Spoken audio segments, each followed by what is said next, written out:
Баршаңызға қайырлы күн. Бүгін сіздермен дәрумендер мен микроэлементтерге өте бай асқабақтан тұратын тағамның жасалу әдісімен бөлісемін. Дұрыс тамақтанудың жолын ұстанып жүрген адамға да және сәбилерге де өте пайдалы.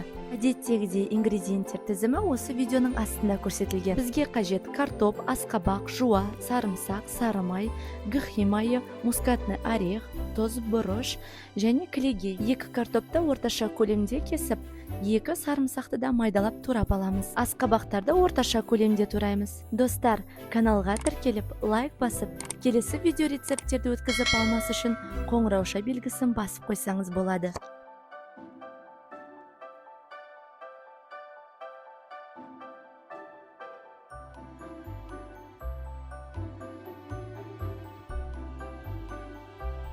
Қазанға гхи майы немесе күнбағыс майын құйып, үстінен сары майымызды саламыз. Орташа отта жуамыз жұмсарғанша 1-2 минуттай қуырып аламыз. Үстінен сарымсақты салып араластыруымыз қажет. Сәлден соң картоп пен асқабағымызды салып 3-5 минуттай араластырып тұрып қуыруымыз қажет. Барлығын орташа отта қуырамыз. Қарап тұрыңыздар, көкөністер күйіп кетпеу қажет.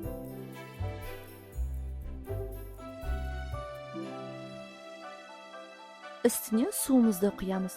Көкөністер суда батып тұру қажет. Қазанымыздың қақпағын жауып, асқабақты 20 минуттай қайнатамыз. Міне дайын болған кезде қайнаған суымыздың жарты бөлігін бөлек ыдысқа құйып аламыз.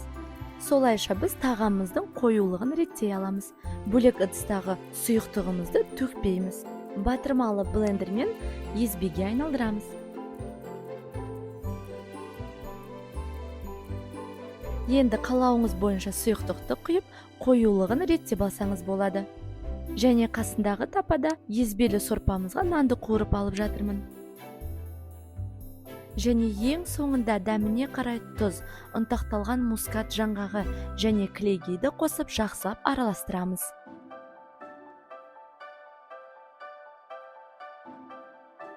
Достар, видеом ұнаса, лайк басып, каналға тіркелуді ұмытып кетпеңіздер.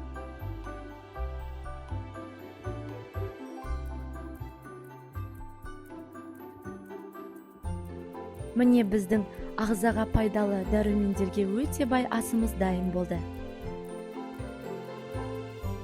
Осылайша үстінен кептірілген немесе қуырылған нан, асқабақ дәндерін және мускат жаңғағын сеуіп қойсаңыз болады. Жақындарыңызға әзірлеп, пайдалы тамақтануды әдетке айналдырыңыздар. Келесі кездескенше сау болыңыздар.